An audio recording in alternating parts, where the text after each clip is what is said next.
Response to Hado Sengoku's video about the 2012 to 2013 winter lineup anime, and disappointing. Completely disappointing, this whole lineup right here. Because I don't watch a lot of weekly anime. Like, this last season of anime was like the only reason that I decided to do weekly reviews of stuff. I'm gonna do a Psycho-Pass review after this. Well, after I watch the episode anyway. But I'm mostly a guy who just finds a long manga that I'm interested in and just marathon it for like months on end. So haven't watched a whole lot of anime, but now I'm starting to. And last season was really, really good. I mean, Batum, Psycho-Pass, K, even though I'm not cut up with it, I still want to watch Magi. Like, there was a lot of stuff for me to get. All this stuff's kind of piled on me good. It's like, oh. But in this week, I see nothing but shoujo and slice of life. Maybe like one anime has caught in my eye so far. And that's because how ridiculous the goddamn synopsis for that is. And the other one, I'm not even sure I'm going to watch, but first one that caught my mind is called Savannah Game. Okay, so and this is a synopsis for it. The story follows a young man named Shibuya who receives an anonymous email out of the blue one day to join. It says, won't you join the Savannah Game? And it's a role playing game which spans several bizarre battles, the space-time continuum, and with everything from dragons to the Shinsengumi Force. And I'm looking at this, and it kind of sounds like Battle Royale. Something I have not gotten to read, but I did a little bit of research on it for a project, but it's whatever. And I see look, this pictures like this, like the main character is just covered in blood, and he's got this girl right next to him, just arms out, like, and there's like little light. So, like, does this include magic too? This anime looks totally ridiculous. I mean, and the other one was Sashimi-san at Ganba. I'm not even gonna try that. I'm not gonna try it. But it's like it's almost right under Savannah Game. I'll leave a link in the description. And it's by Shaft. You know, the head tip. Yeah, Shaft. Yeah, that head tip. Hell tip. Oh my God. Did I say hell tip? And it kind of sounds like the story of Welcome to the NHK with a hikikomori who doesn't know it. Except this time the hikikomori is a girl. Shocking. She views the world through a brother viewer, and I'm not totally interested in, but judging from this picture, if the animation is anything like this, it looks gorgeous. And I might watch it. I might watch it simply for the animation, like, you know, kind of one of the reasons I watch Bakemonogatari. But other than that, I see almost nothing. Like, I saw this other one called Amnesia, but it looks like it's going to be riddled with cliches because this guy. Well, it was based off a game, so this is probably why. But you understand these game cliches. But the guy wakes up on August 1st, and he has no memories of the past. Amnesia, really? Like, we haven't seen that enough fucking times in video games. And something about struggling in the past, gets a phone call apparently from his girlfriend. I'm just like,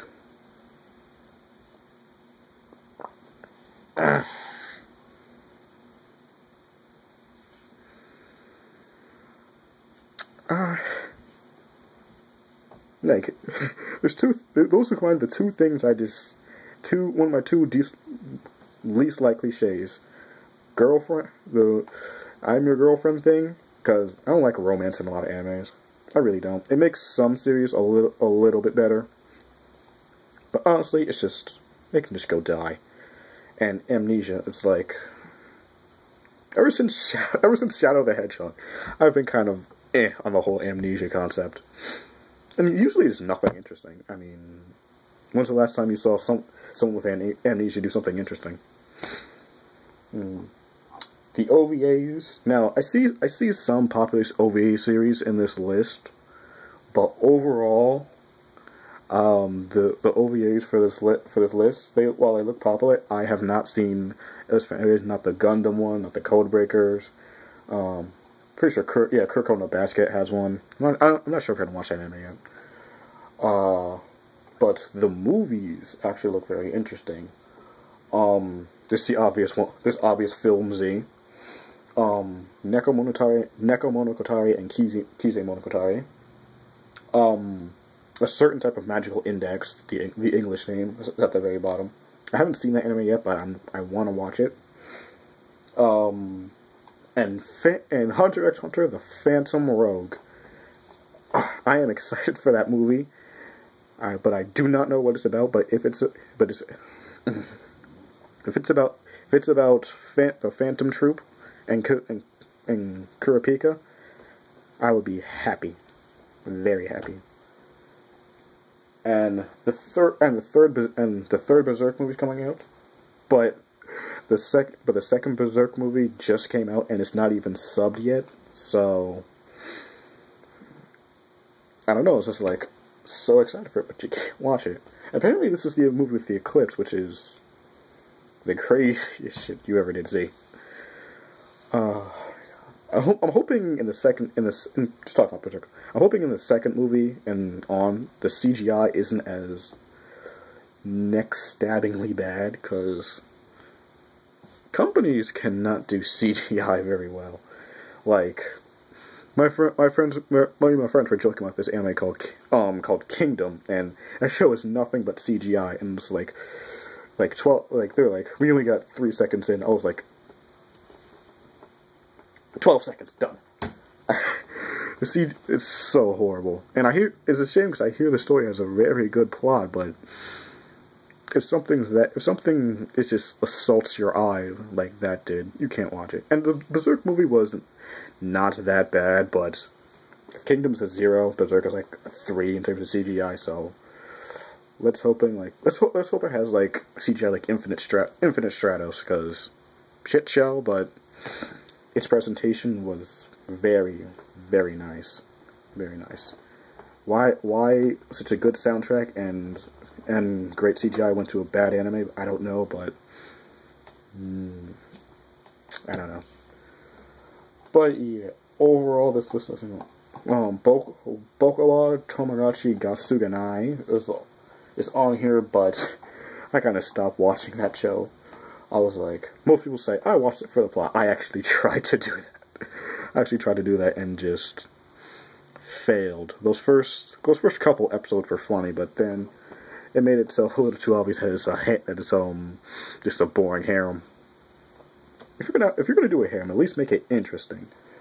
And I see nothing at all in this whole list that could interest me. It's just, I'm sad because I was hoping for something to continue with this, and honestly, I'm kind of scared to watch Savannah Game, because I'm hoping it's not going to turn out to be like Sword Art Online, because that was just a horrible experience, honestly. But yeah, that's about it. 9-minute video. Well, 9 minutes 30, considering I'm going to be rambling on for like another 20 seconds. But whatever. I guess I'll talk to you later. And I need a goddamn ending. Goddamn ending that doesn't feel. It's gotta feel right, you know? Whatever. So yeah.